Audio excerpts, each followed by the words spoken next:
Salutations, everyone. This is Razor here to give you guys another movie review where today I'm going to be going over The Great Gatsby.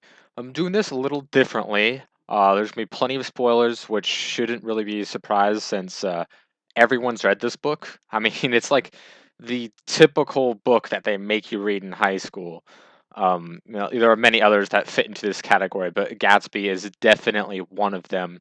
And I gotta say that it wasn't really a book I enjoyed that much. I understood it, and I wasn't one of those typical students who just like hated every assigned reading that they gave you because Hamlet's a good book. I mean, if you didn't like it, then you didn't understand it. But I wasn't too big of a fan on Gatsby. It has such a big following, especially with young women, and I'll get into that later. But also, I'm doing this a couple weeks after the movie has been out, so it's giving you a chance. If you're planning on seeing it, you've probably already seen it, but you also have a chance to see it after the review. So I've read the book, of course, and I've seen the movie, and I assume most of you have too, or at least read the book. Maybe you just watched my reviews to hear my sexy voice. I don't know. That's your prerogative. But The Great Gatsby, this movie. I also saw the old black and white version with Robert Redford and that one chick, and this movie is definitely better than that one. Obviously, there's some differences. This is actually told from Nick's Carraway's perspective, as it is in the book, because he is the narrator. And I thought that this was better for the movie. It was definitely more of an ambitious way of going about it, but I felt that it paid off when telling the story. And I think one of the reasons why this is such the typical book that they make you read in high school is because that it's so easy to teach. It's so easy to teach because everything is so obvious. It's not hard to read. It's not hard to understand. All the metaphors and motifs are totally out there, completely obvious. I mean, they put it out there right in front of you, so it's really easy, introductory kind of book to get kids into understanding themes and motifs and metaphors. Like it's pretty obvious. The green light represents Gatsby's hopes and dreams for the future, and it's green because that's the color of money. Because it's his um, pursuit of Daisy is just is a metaphor for the pursuit of the American dream, and green means money. And it was the Roaring Twenties, so business was booming. And the Valley of Ashes is this, signifies the moral decay of the society, the byproduct of the rich only caring about themselves, while other people are not so well off. And um, the eyes of Dr. T.J. Eckelberg is just highly celebrated because it's such a great motif, as he's the eyes of God, which they make explicit in both the book and the movie, which I don't think it deserves that much credit. I mean, I don't know. Maybe that's just me. I totally understand everything about the book, about the story. It's really simple, and I think that the movie did a pretty good job of telling the story. I think it did it in a better way than the Robert Redford version. For one, Leonardo DiCaprio was of course the best choice for Gatsby. I mean, we all know he's a great actor. He typically only does really good films, and it was an all right movie. But DiCaprio is still at the top of his game, and he did a great job. Everyone did a great job for the characters that they had to play. You know, we I feel like reading this book and watching this movie, we don't ever feel for any of the characters. They're all shallow, empty, emotionless, not very human in some ways, and we kind of are separated from them in this way, so we don't get to feel for them. And the same goes for the movie. Maybe you feel differently, and that's not a good thing to you. But for me, I thought it was a pretty good adaptation of the relationship of the viewer slash reader and the characters. I thought DiCaprio did a much better Gatsby. It was a more human Gatsby than I thought that Robert Redford played. He was more of like I don't know. If you see the movie, you'll probably understand what I'm talking about. And maybe when you were in school, they made you read it because the teacher was had lazy lesson plans. I don't know, but of course there was differences between the movies and the book, and there was some that were a little annoying. For one of the things that comes up a lot is the Jay-Z. It was like The Great Gatsby brought to you by Jay-Z because his music is everywhere. And a lot of people have a problem with it because, it's a period piece. It's the Roaring 20s. Music was a big thing back then. And then you bring in this contemporary artist, Jay-Z. Now,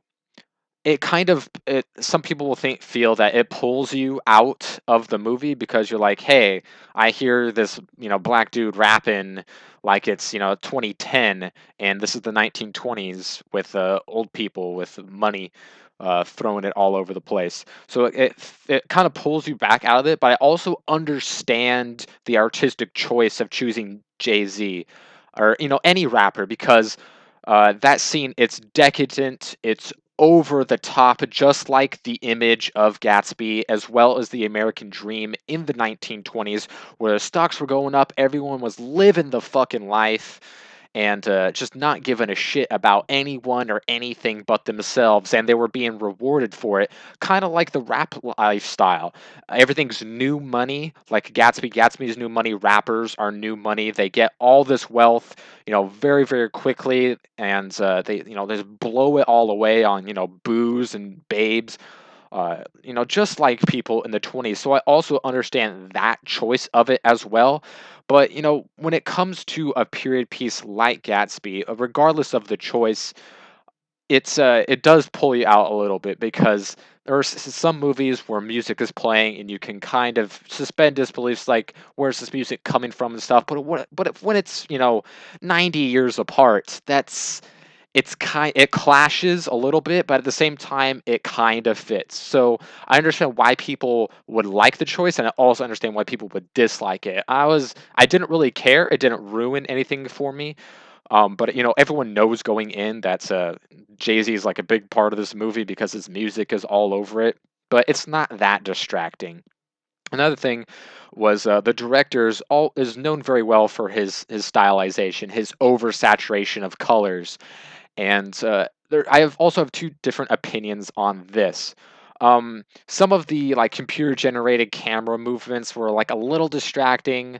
We're seeing some things that seem just out of place, or just there's frivolous.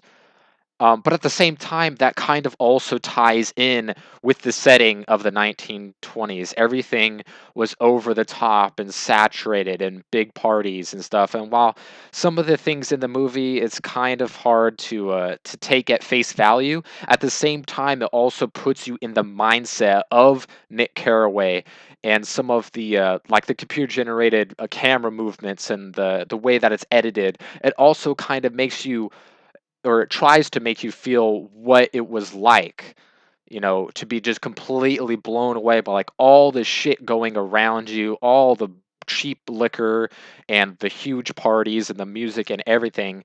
That work kind of works with it as well. So it puts you in the mindset of that time a little better because of this oversaturated visual choice that the director is known for and chose to make in this film. So at one point, it's kind of a little frivolous, but at the same time, it seems like this is what the director has been gearing up for his entire career. He was like set for this type of movie, and he did it very well. For what it is, if you like it or not is a different thing altogether, but it definitely works on some levels.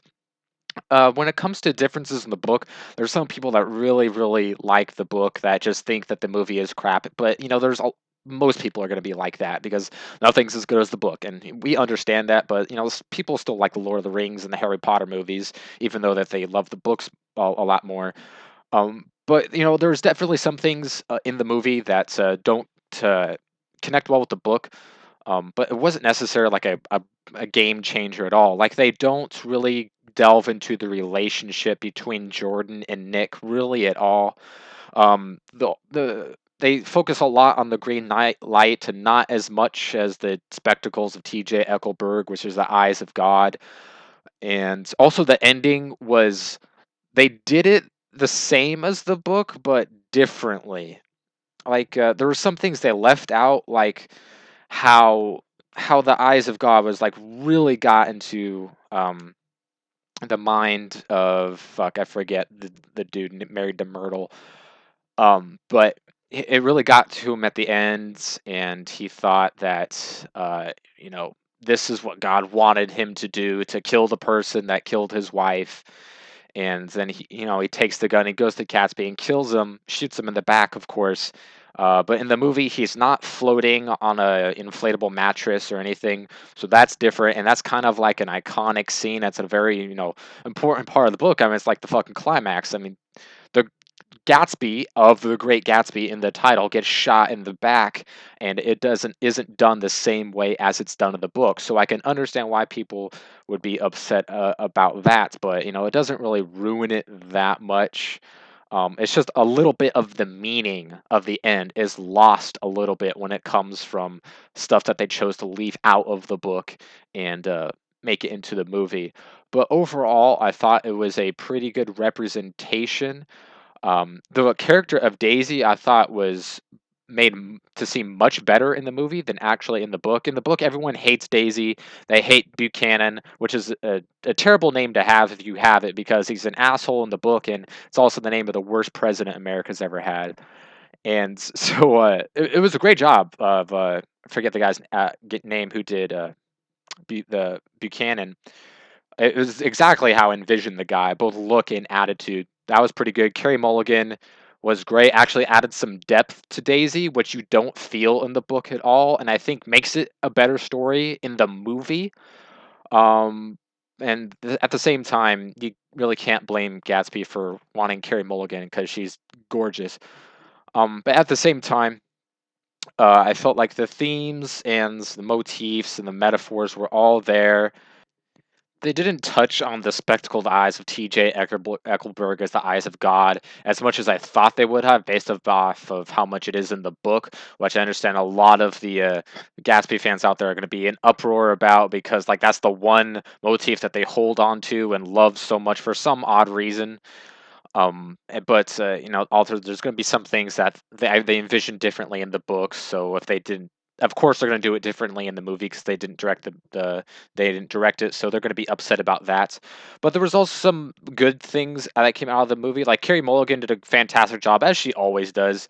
As Daisy, she actually added some depth to the character, which I thought helped to make the story better. Because in the book, you hate Daisy and you hate Buchanan, who did a great job, by the way. I forget the guy's name who did uh, Tom Buchanan, which is an unfortunate name to have because he's an asshole in this famous book, and it's also the last name of the worst president America's ever had. So, but he did a great job. He looked and acted just how I thought Buchanan would, and Daisy's character was added a little depth. Of course, Gatsby does a great job or sorry, DiCaprio does a great job as Gatsby. You get the whole feel of the emptiness of the American lifestyle, the shallowness of the upper class, Gatsby's unwillingness to let go, his drive to make things happen because in his mind it has to be this way in order to be with Daisy. He wants to live in the past, but it's impossible. This idealized woman that doesn't exist, just like the American dream, is all handled and bundled together very nicely. In some ways, better than the book, in some ways, not the same, as well as some other stuff that other people are going to complain about. But overall, I thought that everyone did a great job acting, good job directing, some questionable choices, obviously, with like the music and camera direction and editing, and also stuff left out of the movie that was in the book that are questionable. But overall, I thought it was a good movie, a good adaptation of the novel. I like the movie overall. The book is okay. I don't understand the super mass appeal and huge following that it has, especially with young girls. Which I kind of akin to the same reason that girls are in love with Mad Men, because all the guys seemed rich and suave, smoking in public was cool, racism and sexism was rampant, women didn't have to do anything, everything was about drinking alcohol and partying and not really giving a shit about anyone. So they really gravitate towards that kind of tragic time for some reason, and they really like it. So I'm not one of those people, but it's whatever. So I thought, book is okay, not great, but the movie, and it was overall, as a straight up movie, pretty good. So let me know what you guys think in the comments below, if you saw the movie, if you read the book, if you're not going to watch the movie or whatever. And I will see you guys next time, and let me know if you like it better when I have my reviews filled with spoilers talking about everything in the film, or if you like it better, regardless if you like this video or not, if I do it the way that I have been up to this point. So, hope you guys enjoyed, and I will see you next time.